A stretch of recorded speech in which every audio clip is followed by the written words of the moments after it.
Cat and mouse in partnership. A certain cat had made the acquaintance of a mouse and had said so much to her about the great love and friendship she felt for her that at length the mouse agreed that they should live and keep house together. "But we must make a provision for winter, or else we shall suffer from hunger," said the cat.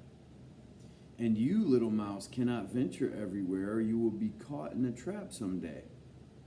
The good advice was followed, and a pot of fat was bought. But they did not know where to put it.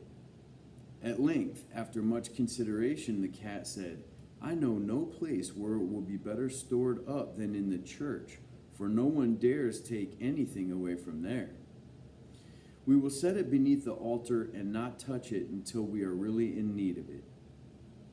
So the pot was placed in safety, but it was not long before the cat had a great yearning for it, and said to the mouse, "I want to tell you something, little mouse. My cousin has brought a little son into the world and has asked me to be godmother. He is white with brown spots, and I am to hold him over the font at the christening.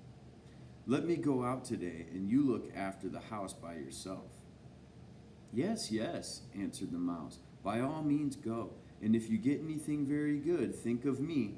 I should like a drop of sweet red christening wine, too." All this, however, was untrue. The cat had no cousin and had not been asked to be godmother. She went straight to the church, stole to the pot of fat, began to lick at it, and licked the top of the fat off. Then she took a walk upon the roofs of the town, looked out for opportunities, and then stretched herself in the sun and licked her lips whenever she thought of the pot of fat, and not until it was evening did she return home. "Well, here you are again," said the mouse. "No doubt you have had a merry day." "All went off well," answered the cat. "What name did they give the child?" "Top off," said the cat quite coolly. "Top off," cried the mouse.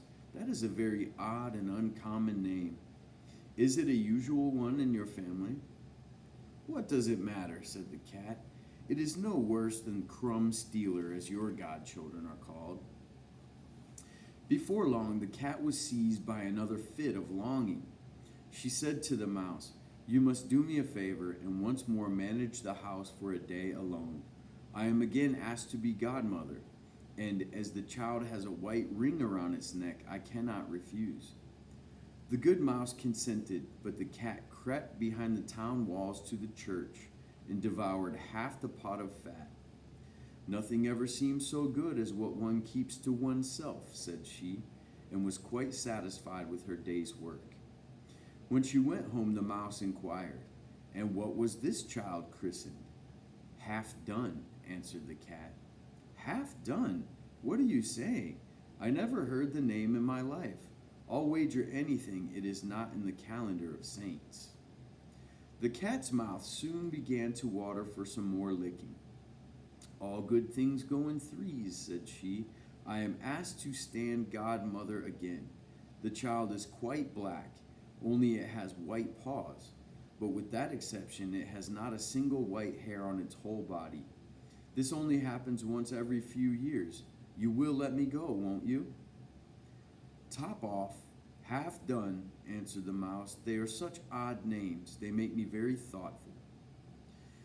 "You sit at home," said the cat, "in your dark gray fur coat and long tail, and are filled with fancies.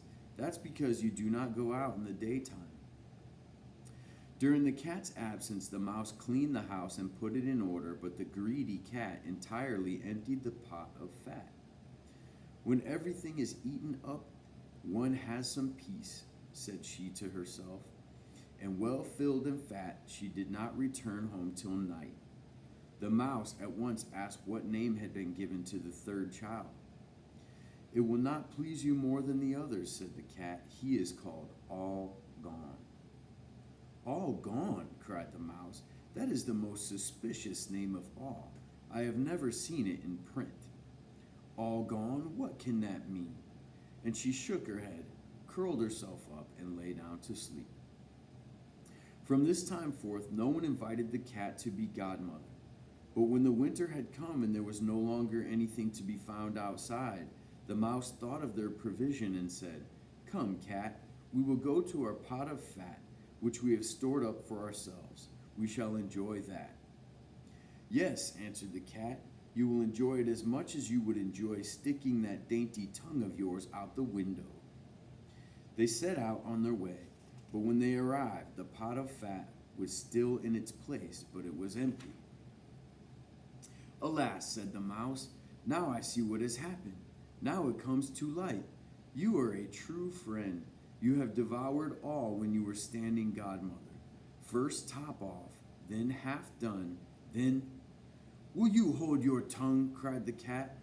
"One word more and I will eat you too." "All gone" was already on the poor mouse's lips.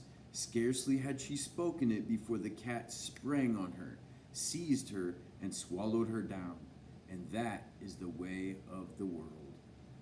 The